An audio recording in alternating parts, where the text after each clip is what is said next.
I just want to record that today is February the 11th, 2026, and I'm finally watching Chris Bledsoe's interview on the Shawn Ryan show. I just wanted to record that I'm watching it. It is around the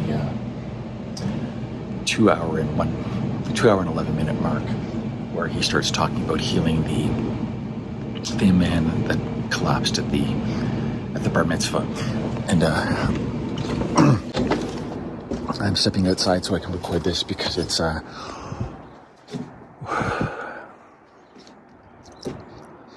understand how that healing is done.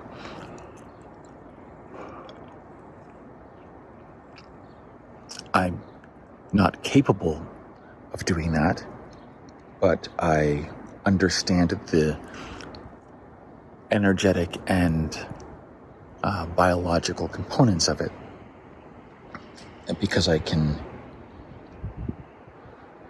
was resonating with Chris as he was talking, and I could kind of just see what was happening to his energy field as he was remembering it. And that's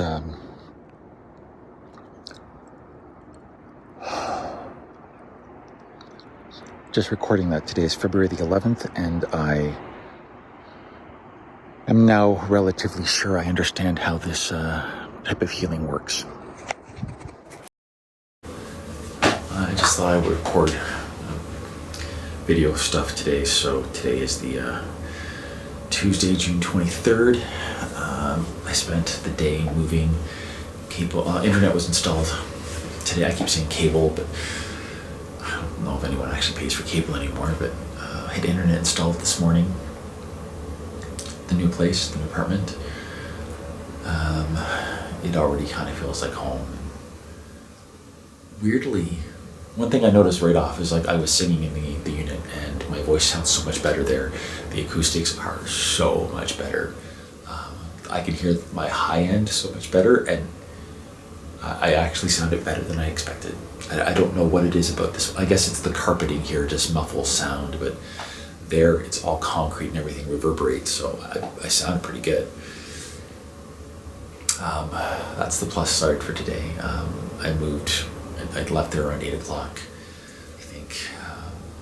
I've been going go all day, just moving boxes. Which is why I wanted to do the video, because I'm just realizing how much the effect is having on my body. When I say I was moving boxes all day, it's embarrassing how few boxes I moved through. I mean, it was 2 carloads, so I just from 6 o'clock until 8 o'clock, 2 carloads of boxes. We're talking about maybe 15 boxes at most. And that's how long it took me to move them, because I'm not as strong as I used to be. And that's really hard to admit, but I moved the first carload, had to come back and take a nap for an hour.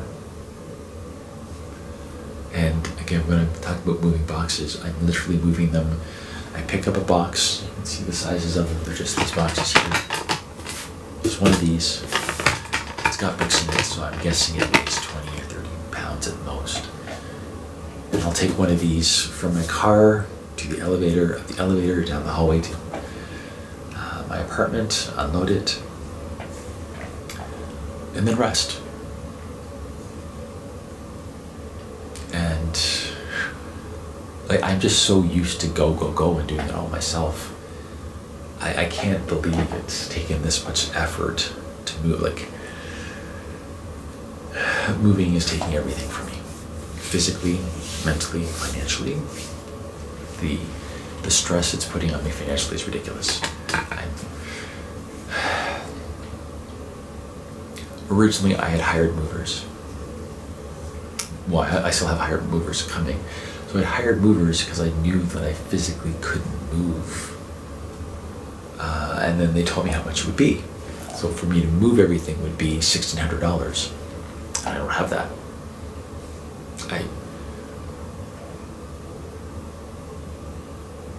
I just don't have that money.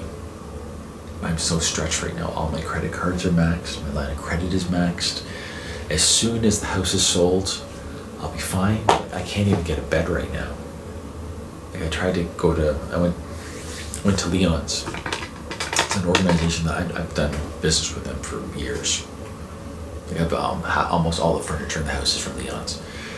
But I've always bought cash because they're inexpensive. I just spent $2,000 on it.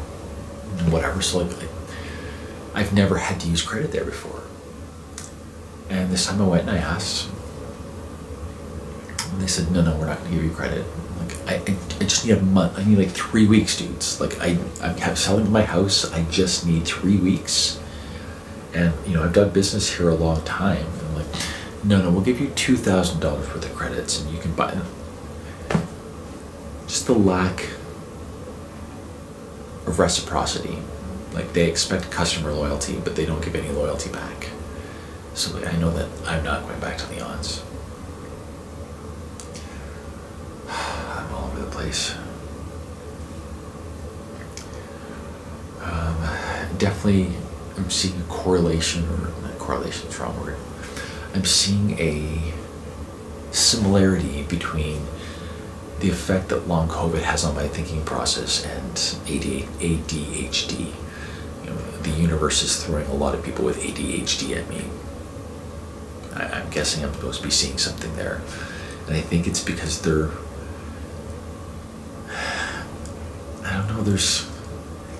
I think there's something that we're doing as a society to people with ADHD. Because we have this correlation between ADHD means you can't do well in school, which means if you can't do well in school, it means your career path is kind of fucked for life. So we are literally taking these people that have ADHD and determining, like we determine that ADHD means you are bad in school. We stick them in a school that is treats them like idiots, so they are forever thinking they are idiots. But what if that's an intentional way just to take the troublemakers out of society and ensuring that the troublemakers don't get educated?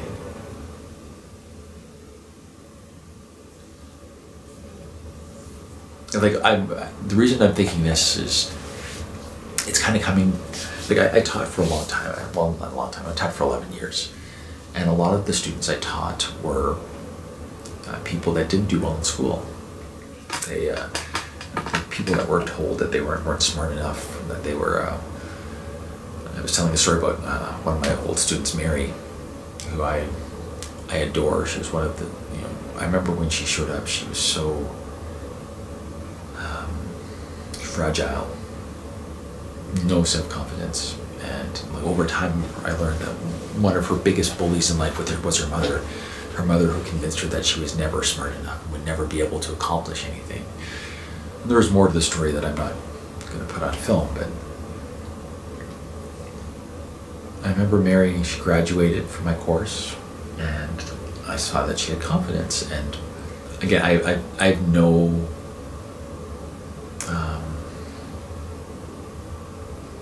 that's what I'm looking for. I think the reason I'm so proud about Mary is I gave her like a small spark to tell her like, hey, you're actually a lot smarter than you think you are. And she dug deep and she realized that she was a lot smarter than people said she was. As soon as she realized that people had lied to her, as soon as she realized that people had lied to her about her level of intelligence, and she realized that she was capable, well, then she left my course and then she went to the community college and she spent 3 years doing that. And then when she graduated from there, she went right on to university. And I get maybe part of it I know was to show her mom, like, hey mom, you were wrong about me all these years.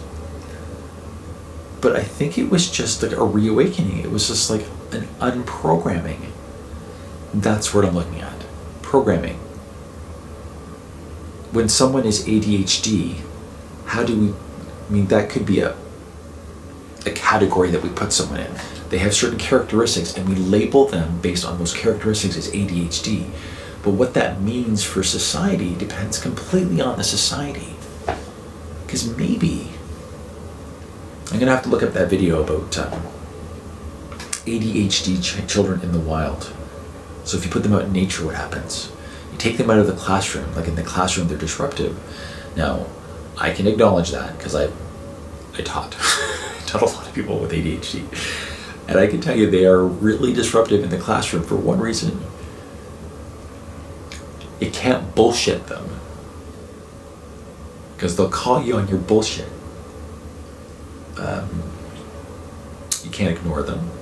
And they're going to ask the good questions, because usually when I look at someone with, like, and again, this is just from a teacher's perspective at college, when I would see someone that would identify as ADHD, almost always I'm like, well, you know, you've just got leadership skills.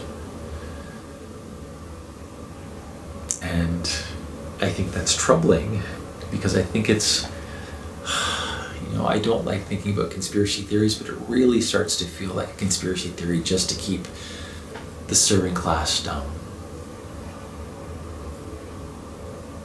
It really is. It's really starting to feel like this is really just a giant system to keep the servant class stupid so that we don't rise up and take over the overlords. Which I know sounds like a conspiracy theory, but the more I think about it, our entire society is based on making certain people feel stupid and other people feel like they're not stupid. The fact that we gaslight women as often and as thoroughly as we do from the time they are born to making them and you know, the thing is, it doesn't really work on women. Like, not most women. It doesn't. The gaslighting doesn't really work, especially not for long. Like, by the time they're in their 30s, most women have outgrown a lot of it,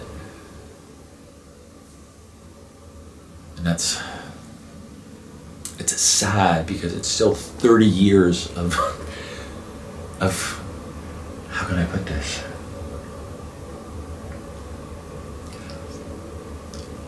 I can only try to put myself in the shoes of a woman because of what I've experienced over the last couple of years of, you know, the effect that the gaslighting I've experienced. Like, once I lost my white privilege, and once I, you know, got labeled as disabled, I lost a lot of privilege, and I felt how I dropped down the level.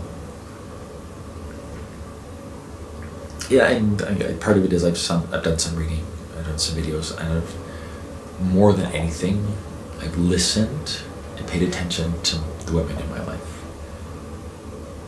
And I was thinking about that today also. I'm just really glad that we can edit this. It's all over the place. But another thing I was thinking today was, I kind of feel like all of the meditation and yoga has had the unexpected and annoying consequence of making me a little enlightened, which is a fucking egotistical thing to say, which is kind of the exact opposite of enlightenment, right? But I'm really just starting to see the world in a different way, and I see humanity in a really different way. Like, I really see humanity as just offshoots of different iterations of the same divine life force. And I kind of think that all life is just iterations. We categorize it because it makes our small brains, it helps our small brains function. Like, if we can look at a squirrel and say, well, that's different than a human based on its blah, blah, blah, that it's survival, it helps us survive. But what if there's not much difference between us and a squirrel? Somebody, like, there could be other life forms out there looking in on us, thinking, why are you, I mean, we focus on, like, the difference and stupidity of, like, judging someone on the color of their skin. But other races could be looking at us and saying, why are you discriminating against dogs? They're still life. Like, maybe we all are connected because we are all part of the same force.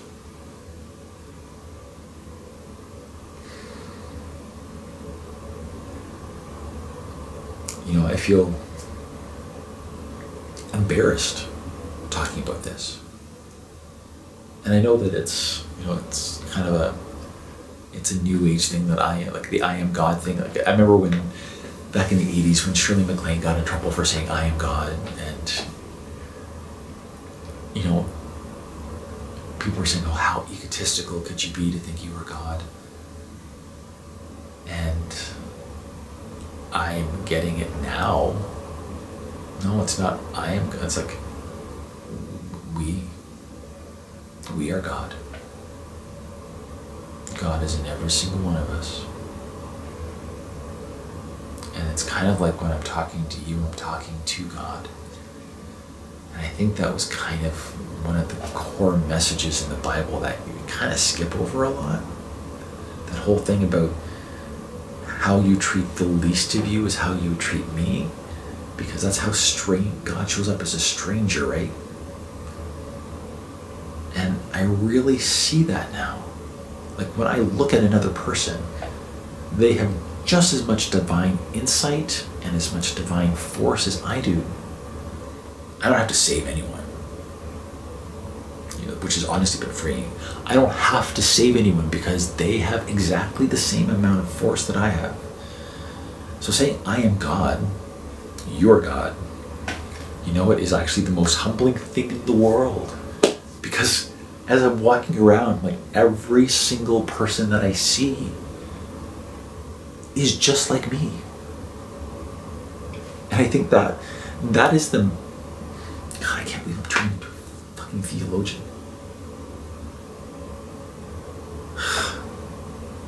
I never really thought I would talk about God.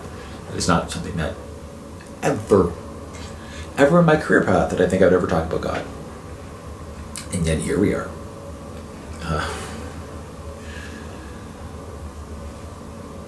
And I think I have to talk about it because I owe God, is that it?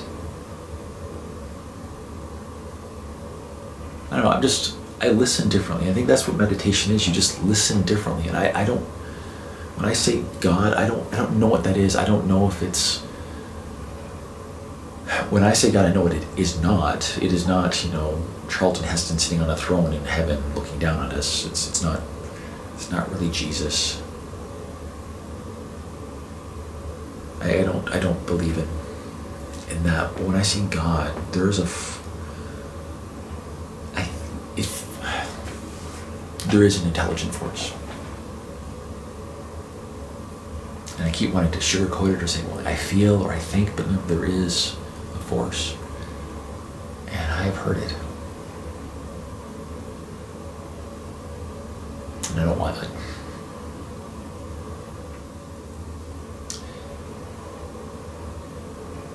I don't know if I'm willing to put this part out. I don't know if I want to, because again, saying that you hear God is usually definitely one of the signs that you are crazy. So when I say that I've heard God, I don't mean, well, in some ways I do mean all the time. Like all of the time. And it's literally like I ask for something and I receive guidance, and it's annoying because I try to be science-minded, and then I remind myself that most of the great scientists, almost all of the great scientists, have believed in something else.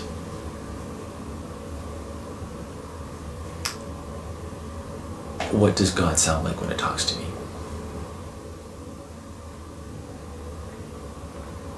I maybe 3 times when I say God has talked to me, it's been in one word. One time it was ask. That's what it was.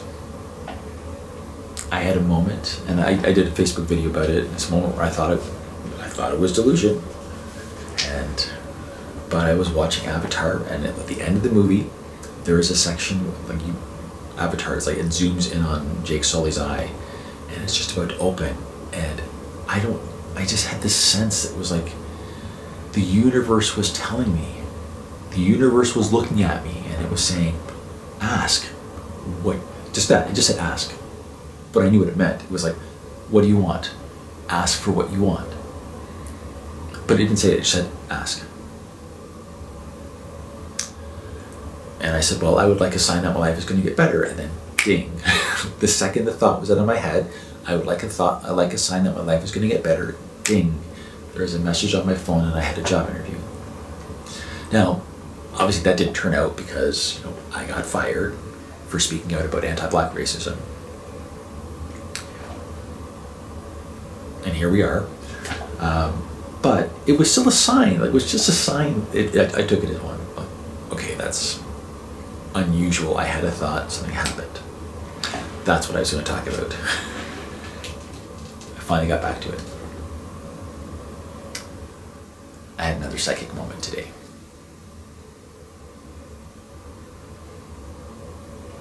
I'm trying to explain it as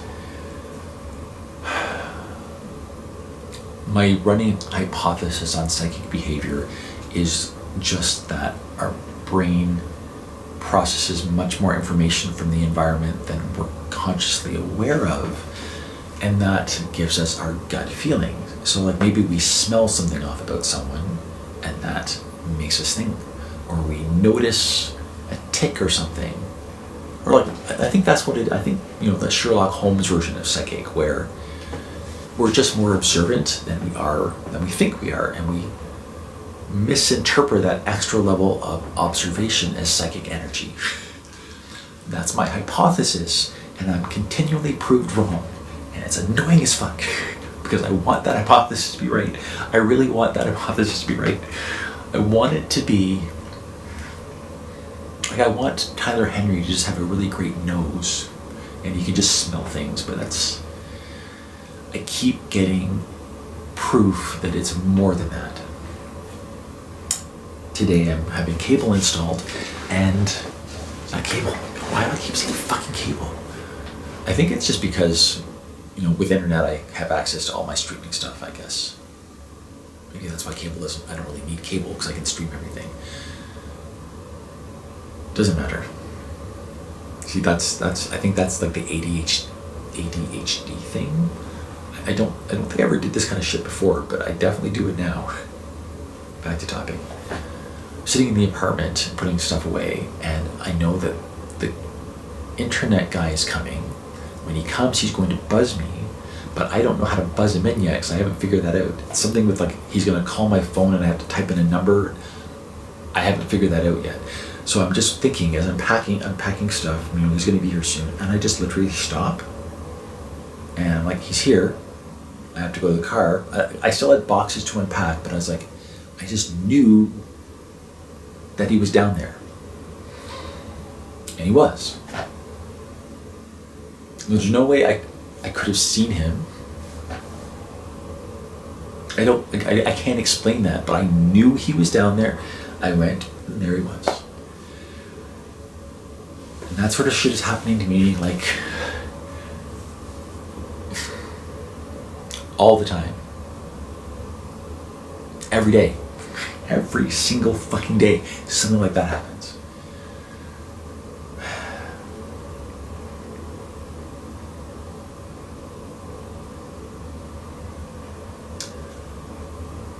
Last thing I think for today, maybe I'm just doing my morning pages on video. Maybe that's what I should think of this as doing. Maybe therapy sessions, I don't know. Material for editing, I don't know. Don't think, just say. After unpacking for today, on the way home, so around 8 o'clock I came home and I was listening to thank God we can edit.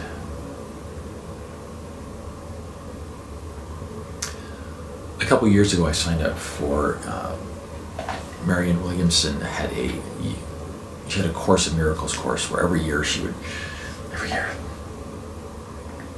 few years ago I signed up for a Course of Miracles. So Marianna Williamson, before she ran for president, even the first time, Marianna Williamson had this course, maybe actually, no, I'm lying. It was after the first time she ran.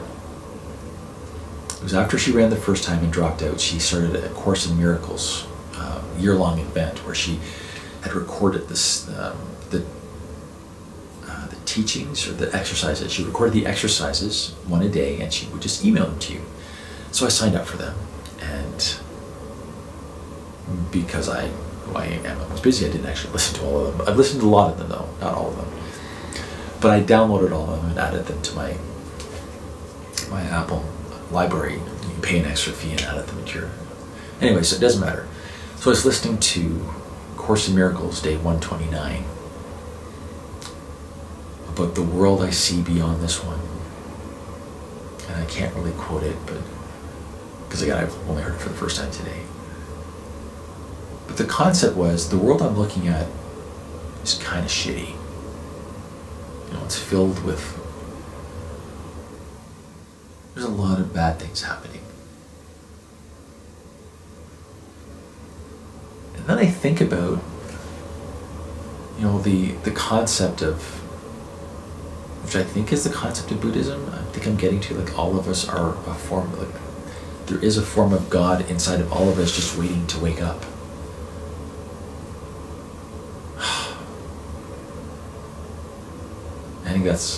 I think I became a Buddhist.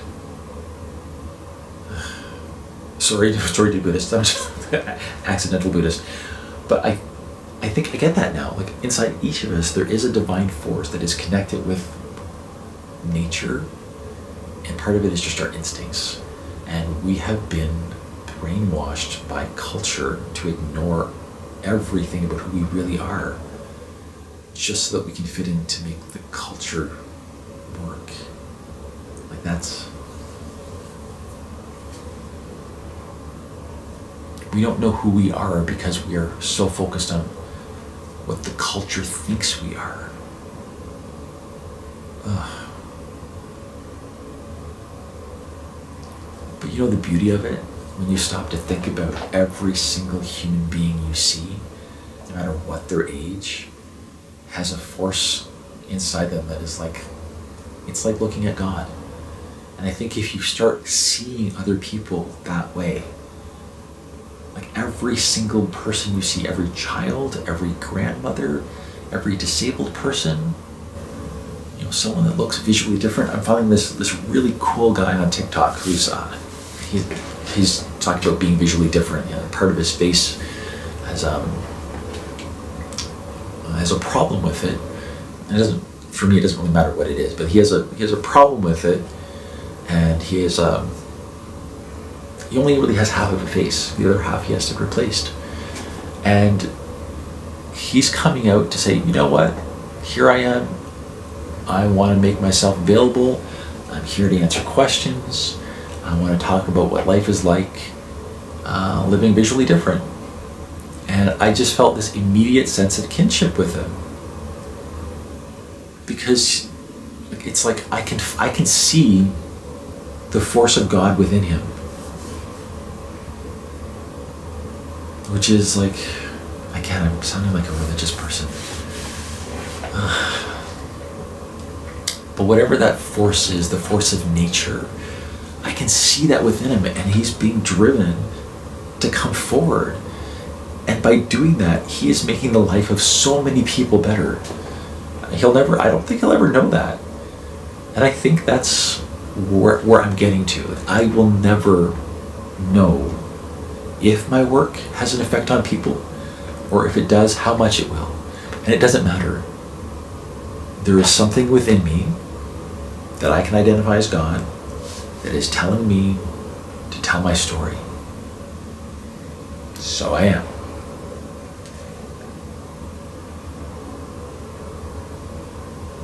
I wonder, I was looking around today just driving, and I saw a guy's homeless man holding a sign saying, disabled father of 3, daughter 17 to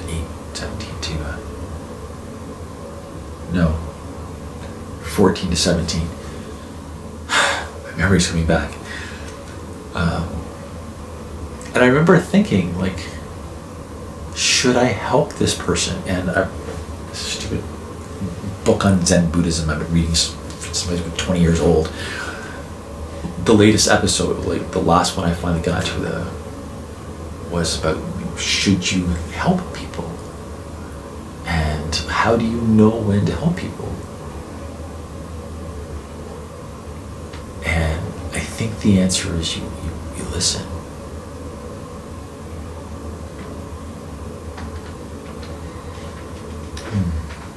I think that's it. I think I'm getting to the core issue here, and that's the dangerous thing about meditation is it teaches you to listen to yourself and to your thoughts, and it makes you think about thoughts will cross your mind, and you'll have to stop and think. Do I actually believe that? Like thoughts will cross your brain, and you're like, hold on, that thought there, is that something I actually believe? Meditation will force you to look at that kind of shit.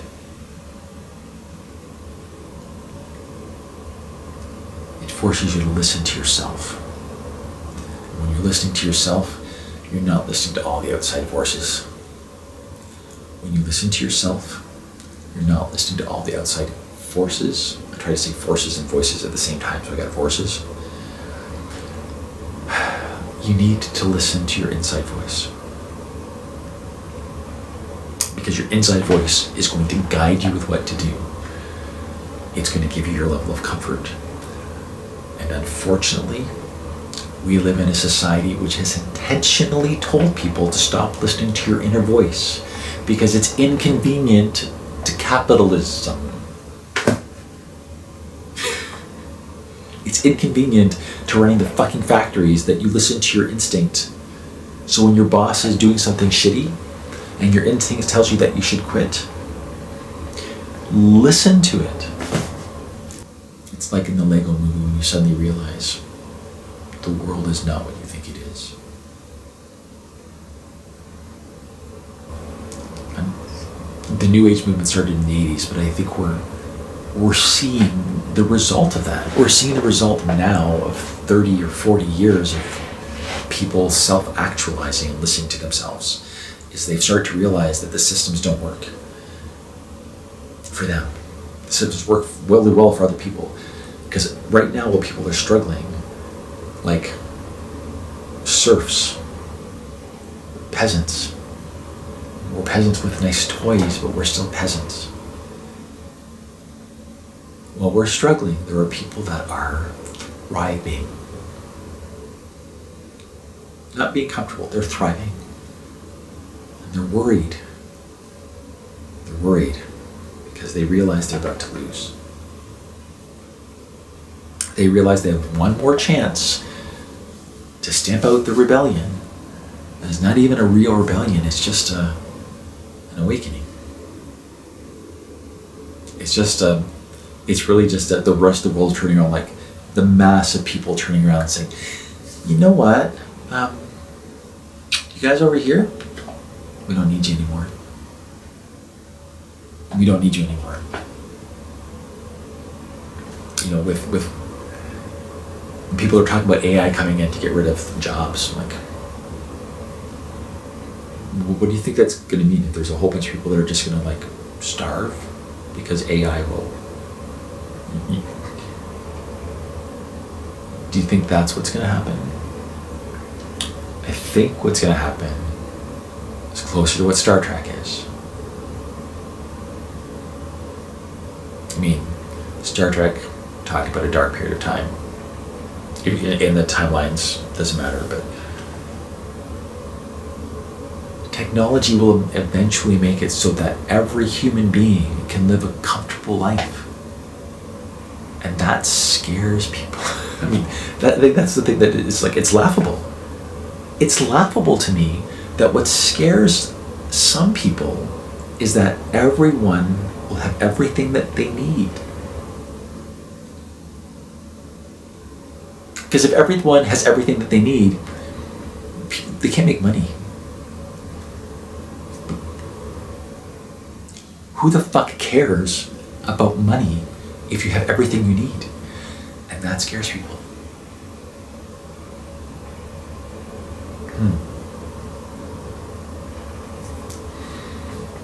It should thrill people. We're going to get there. The age of Aquarius, which is, again, I keep looking for evidence that astrology doesn't work, and I keep being proved wrong.